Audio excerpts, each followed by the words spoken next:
Welcome back to the Physician Gardener, where we discuss all things health and wellness.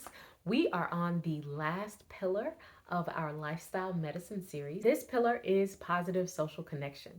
So during the pandemic, we saw increasing rates of anxiety, depression, and we don't think that was just due to it being a pandemic.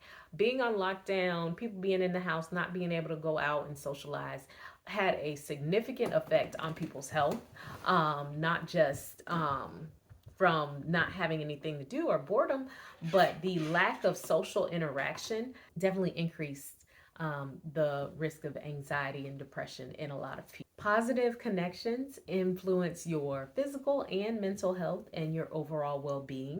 It's been proven that people who are socially isolated have worse health outcomes, increased risk of heart disease. They have poor control of their diabetes and their blood pressure, more likely to be hospitalized, and for longer periods of time. So, what can you do to improve the social connections in your life? Well, having activities is always a good thing to do. So, if you are in a place where you don't have a lot of friends, maybe join a book club, and then find common ground with people on that. If you like to read, if you feel like you are an athletic person, maybe join a recreational sports league like kickball or baseball or whatever your sport is. Most cities will have adult rec leagues. You can also join networking activities. So, a lot of cities have like small business associations or entrepreneurs groups or youth, young professionals, or whatever it is that you do, the Mechanic Society of blah, blah, blah.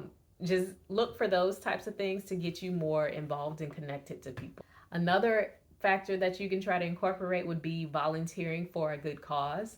So, even if it's not an activity that you're doing to make new friends, just going to something where you feel like you're making a difference is a part of social connectedness. And also, you're interacting with other people who, if they're volunteering there, they have some type of similar belief that you do. Say you're going to build a house with Habitat for Humanity. Everybody's there because they want to help people have a place to live, and that is a connection that you are forming. I would also, now this isn't an official study that I read, but I know it to be true. Get off of social media. A lot of us are spending hours a day scrolling on social media, peripherally being a part of people's lives, but depending on how selective you are with your friends list, you don't even know some of these people, or you know them, but they're not your actual friends. Like maybe these are people you knew in high school and you're like watching their kids grow up, but you would never call them. You're not going to birthday parties, any of that stuff. So these are not people you are technically connecting to.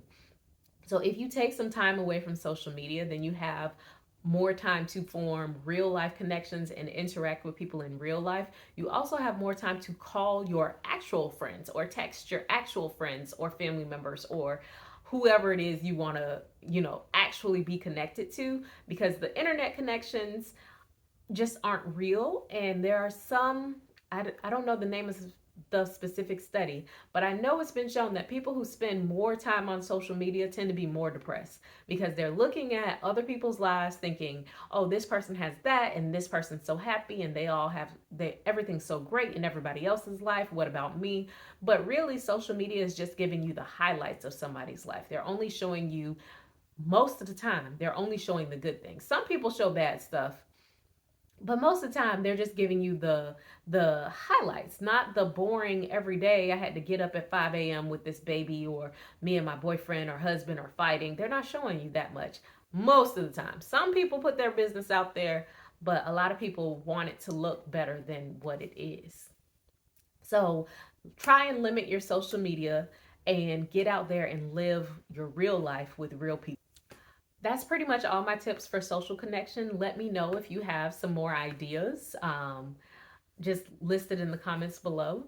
And don't forget to like, share, and subscribe. Hit that notification bell so that you know when our next video is coming out. I'll be doing more series like this. Let me know if there's something you want me to do a video on. And don't forget to follow me at The Physician Gardener on Instagram.